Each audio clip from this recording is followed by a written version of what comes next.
Hi my dear ones, welcome back to my YouTube ചാനലിൽ. ഇന്നത്തെ ഈ വീഡിയോയ്ക്ക് ഒരു പ്രത്യേകതയുണ്ട്. ഒരു 3-3.5 മാസമായി ഞാൻ സാരി ഡ്രിപ്പിംഗ് വീഡിയോസ് ചെയ്യാൻ തുടങ്ങിയിട്ട്. അപ്പോൾ ആദ്യമായിട്ട് നമുക്ക് വന്ന കൊളാബിൻ്റെ ഒരു സാരിയാണിത്. സാധാരണ ഒരു ഡ്രിപ്പിംഗ് ആണ്. സിഗ്നേച്ചർ ഓഫ് പ്ലീറ്റ്സ് എന്ന് പറഞ്ഞിട്ടുള്ള ഒരു ഇൻസ്റ്റാഗ്രാം പേജിൽ നിന്നാണ് എനിക്ക് സാരി വന്നിട്ടുള്ളത്. നല്ല ഒരു എന്താ പറയുക, ഒരു കോട്ടൺ സാരിയാണ്. നമ്മുടെ ഡെയിലി വെയറിനൊക്കെ നന്നായിട്ട് യൂസ് ചെയ്യാൻ പറ്റും. അപ്പം ഞാൻ ബ്ലൗസ് പീസ് മുറിച്ചിട്ടില്ല. ഇതിൻ്റെ സാരിക്കകത്ത് വൈറ്റ് പ്രിൻ്റ് ഉള്ളതുകൊണ്ട് ഞാനൊരു വൈറ്റ് ബ്ലൗസിൽ പെയർ ചെയ്യാണ് ചെയ്യുന്നത്. ഞാൻ ഈ സാരി ഡ്രേപ്പിംഗ് വീഡിയോസ് ഇടാൻ തുടങ്ങിയപ്പം ഫ്രണ്ട്സും ഫാമിലിയൊക്കെ ആയിട്ട് ഒത്തിരി പേര് എൻ്റെ അടുത്ത് പറഞ്ഞതാണ്, സാരി ഡ്രേപ്പിംഗ് ഒക്കെ ആര് കാണാനാണ്, ഇതൊക്കെ എന്തിനാണ് വെറുതെ ഇടുന്നത്, ഇതൊക്കെ എല്ലാവർക്കും അറിയുന്ന കാര്യങ്ങളില്ലേന്ന്. പക്ഷേ നമ്മളെപ്പോഴും മനസ്സിലാക്കണം, നമുക്കറിയാമെന്നുള്ള കാര്യങ്ങൾ മറ്റുള്ളവർക്കും അറിയണമെന്ന് യാതൊരു നിർബന്ധവുമില്ല.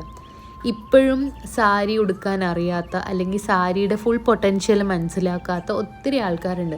അവർക്കൊക്കെ നല്ല ഹെൽപ്ഫുള്ളാണ് സാരി ട്യൂട്ടോറിയൽ വീഡിയോസ്. ഇപ്പം ഞാൻ തന്നെ ആണെങ്കിലും ഈ ഒരു വീഡിയോസ് ഉണ്ടാക്കാൻ തുടങ്ങിയപ്പോഴാണ് സാരി വെച്ച് ഇത്രയും വെറൈറ്റീസ് ഓഫ് ഡ്രേപ്പിംഗ് ചെയ്യാൻ പറ്റുന്ന എനിക്കും മനസ്സിലായത്.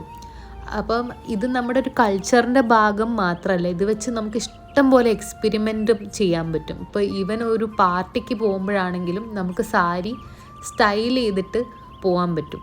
അപ്പം ഞാൻ ഈ ബ്ലൗസ് പീസ് മുറിക്കാണ്ട് ഈ സാരി എടുത്തുകൊണ്ട് നല്ല ലെങ്ത് ഉണ്ടായിരുന്നു സാരിക്ക്.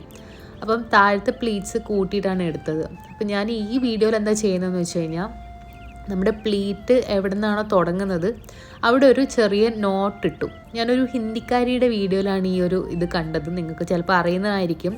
ഇങ്ങനെ ഒരു നോട്ട് ഇട്ടിട്ട് ബാക്കി ഫാബ്രിക് എടുത്തിട്ട് താഴത്തെ പ്ലീറ്റ്സ് എടുത്തു. അത്യാവശ്യം വലിയ പ്ലീറ്റ്സാണ് എടുത്തതെന്ന് വെച്ചാൽ സാരിക്ക് നല്ല നീളം ഉണ്ടായിരുന്നു. അപ്പോൾ പ്ലീറ്റ്സൊക്കെ നന്നായിട്ട് എന്താ പറയുക, ഒഴുകി കിടക്കുന്നുണ്ടായിരുന്നു. മെറ്റീരിയൽ കണ്ടപ്പോൾ ഞാൻ കോട്ടൺ ആണെങ്കിലും കോട്ടൺ മിക്സ് മെറ്റീരിയലാണ്. അപ്പം ഞാൻ ഓർത്തു വിചാരിച്ചെടുത്ത് നിൽക്കില്ല എന്ന്. പക്ഷേ നല്ല പോലെ സാരിയുടെ പ്ലീറ്റൊക്കെ നന്നായിട്ട് ഒതുങ്ങി വന്നു. അത് കഴിഞ്ഞിട്ട് പ്ലീറ്റ്സ് ഒന്ന് സെക്യൂർ ചെയ്യുക.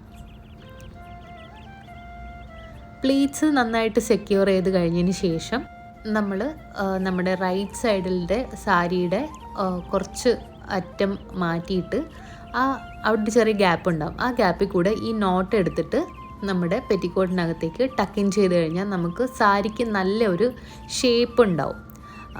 മെത്തേഡ് കണ്ടപ്പം എനിക്ക് കുറച്ച് ട്രിക്കി ആയിട്ട് തോന്നിയെങ്കിലും ഭയങ്കര എളുപ്പമാണ് ചെയ്യാൻ, അധികം ബുദ്ധിമുട്ടൊന്നുമില്ല.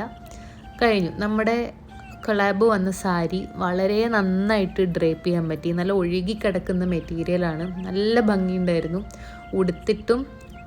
ഉടുത്തിട്ട് കണ്ടവരൊക്കെ എൻ്റെ അടുത്ത് പറഞ്ഞു നല്ല ഭംഗിയുണ്ടായിരുന്നു സാരിന്ന്. അപ്പം ഇൻസ്റ്റഗ്രാം പേജ് ഞാനിവിടെ കമൻറ്റിൽ പിൻ ചെയ്യാം. അപ്പം നല്ലൊരു സാരിയാണ്. നിങ്ങൾക്ക് ഇതുപോലത്തെ സാരീസ് വാങ്ങണമെങ്കിൽ നിങ്ങൾക്ക് അവിടുന്ന് പർച്ചേസ് ചെയ്യാം. അപ്പം നമുക്ക് എന്തായാലും നമ്മുടെ ഫുൾ ലുക്ക് കണ്ടാലോ. മുടി അഴിച്ചിട്ട് ഓക്സിഡൈസ് സിൽവർ ജ്വല്ലറിയാണ് ഞാൻ ഇതുമായിട്ട് പെയർ ചെയ്തിരിക്കുന്നത്.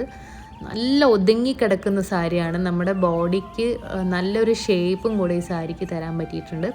അപ്പോൾ ഇത്രേ ഉള്ളൂ വീഡിയോ. നിങ്ങൾക്ക് ഇഷ്ടപ്പെട്ടിട്ടുണ്ടെങ്കിൽ ചാനലൊന്ന് സബ്സ്ക്രൈബ് ചെയ്യുക. അപ്പോൾ അടുത്തൊരു വീഡിയോയിൽ പുതിയൊരു ഡ്രേപ്പിംഗ് ആയിട്ട് കാണാം. Thank you so much for watching.